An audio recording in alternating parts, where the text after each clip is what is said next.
അപ്പുറത്ത് പോകുവാനുള്ള ത്രാണിയില്ല എന്ന് തിരിച്ചറിയണം. Praise the Lord. നമുക്ക് വളരെ എളുപ്പമല്ലേ, സ്തോത്രമല്ലേ, ആരാധന എന്ന് പറഞ്ഞ് ഒറ്റ വാക്കിൽ അവസാനിപ്പിക്കുവാൻ. യേശുവിനെ പിന്തുടരുന്നവർ എങ്ങനെ ആരാധിക്കണം? എല്ലാം കിട്ടിയതിൻ്റെ പേരിലുള്ള ആരാധനയല്ല സത്യാരാധന. എന്ത് ലഭിക്കുമെന്ന് പറഞ്ഞാൽ, അങ്ങനെയാണെങ്കിൽ അല്ലല്ലേ മരുഭൂമിയിലെ 40 ദിവസത്തെ ഉപവാസത്തിന് ശേഷം യേശുവിൻ്റെ മുമ്പിൽ പ്രത്യക്ഷനായ പിശാചിൻ്റെ പ്രലോഭനത്തിന് മുമ്പിൽ എല്ലാം തരാമെന്ന് പറഞ്ഞാൽ നമസ്കരിക്കേണ്ടവനല്ലേ കർത്താവ്? പക്ഷേ ലഭിക്കുന്നതിൻ്റെ അടിസ്ഥാനമല്ലേ ആരാധന? ദൈവത്തിന് എന്ത് കൊടുക്കാം എന്നതിൻ്റെ അടിസ്ഥാനത്തിലാണ് ആരാധന. Praise the Lord. ഒന്നും കൂടെ വിശദീകരിക്കാം. അപ്പോൾ യേശുവിനെ ആരാധിക്കുന്നവർ, ക്രിസ്തുവിനെ ആരാധിക്കുന്നവർ ശരീര സമർപ്പണം എന്ന ഒരു വലിയ ചിന്ത അകത്തേക്ക് കടത്തു വരണം. യേശുവിൻ്റെ അടുക്കൽ യൗവനക്കാരൻ ഒരു സഹോദരൻ കടന്നു വന്നു. അവന് പള്ളി പ്രമാണിയായിരിക്കാം, ഒരുപക്ഷെ അവനല്ലിയ ന്യായശാസ്ത്രിയായിരിക്കാം. അവൻ്റെ ചോദ്യം ഇതായിരുന്നു, ഗുരു നെല്ലിയ ഞാൻ നിത്യജീവനെ പ്രാപിക്കാൻ എന്തൊക്കെ ചെയ്യണം? 2 ഭാഗങ്ങളുണ്ട്, വിശദീകരിക്കുന്നു. 1-ാം ഭാഗത്ത് അവൻ ചോദിക്കുകയാണ്.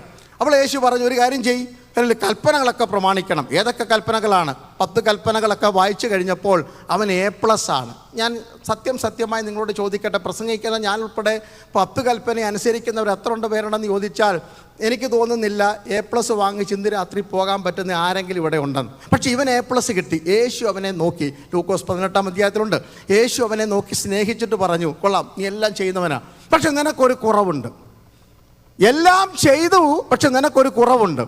നിനക്കുള്ളതെല്ലാം വിറ്റ് ദരിദ്രർക്ക് കൊടുക്കണം. അത് കേട്ടപ്പോൾ അവൻ എന്ത് ചെയ്തു? ദുഃഖിച്ചു വീട്ടിലേക്കൊരു പോക്കുണ്ട്. ആ പോകുന്ന പോക്കിൽ ശിഷ്യന്മാർ മൂക്കത്ത് വിരൽ വെച്ചു. ഇങ്ങനാണെങ്കിൽ സ്വർഗരാജ്യപ്രവേശനം വളരെ ബുദ്ധിമുട്ടുള്ള കാര്യമാണല്ലോ. യേശു ഒരു കാര്യം ഉദാഹരണം പറഞ്ഞു. അതിന് ഇത്രയേ ഉള്ളൂ കാര്യം. ഒട്ടകം സൂചിയുടെ കുഴയിൽ കൂടെ പോകുന്നത് പോലാണ് ദൈവരാജ്യപ്രവേശനം. അപ്പം നമുക്ക് അല്പം കൂടെ ഒന്ന് വിശദീകരിക്കാം. ഏതായാലും ഒരു പിന്നിവിടെ കിട്ടി. ഏകദേശം അല്ലല്ല ഇങ്ങനെയൊക്കെ ഇരിക്കും സൂചി. ഐ ഓഫ് ദ നീഡിൽ എന്ന് പറഞ്ഞാൽ നമുക്കറിയാം, ഒരു തയ്യക്കാരൻ്റെ ഈ ലോകത്തിലെ ഏറ്റവും വലിയ ബുദ്ധിമുട്ട് തുണി ഡിസൈൻ ചെയ്യുന്നതിനേക്കാൾ ഈ സൂചിയുടെ ഇടയിൽ കൂടെ നൂല് കടത്തുന്ന, അത് കഴിഞ്ഞിട്ടേ ഉള്ളല്ലോ തയ്ക്കുന്നതൊക്കെ. അപ്പോൾ ഏറ്റവും വലിയ ടഫായിട്ടുള്ള ജോലിയാണ്. ഇതുപോലാണ് ദൈവരാജ്യ പ്രവേശനം. സ്തോത്രമല്ല, ഡിസൈൻ ചെയ്യാനും ബാക്കി വെട്ടാനും ഒക്കെ നല്ല എളുപ്പമാണ്, പക്ഷേ തുടക്കമൊന്നും വേണ്ടേ?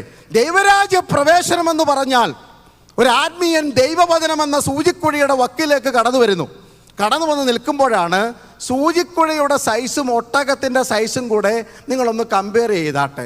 ഒരൊട്ടകത്തിനും ഇതിൽ കൂടെ പോകാൻ പറ്റത്തില്ല, സൂചിക്കുഴയിൽ കൂടെ പോകാൻ പറ്റില്ല.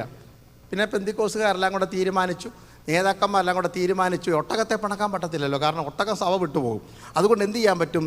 നമ്മൾ സൂചിയുടെ കുഴ അങ്ങ് വലുതാക്കി.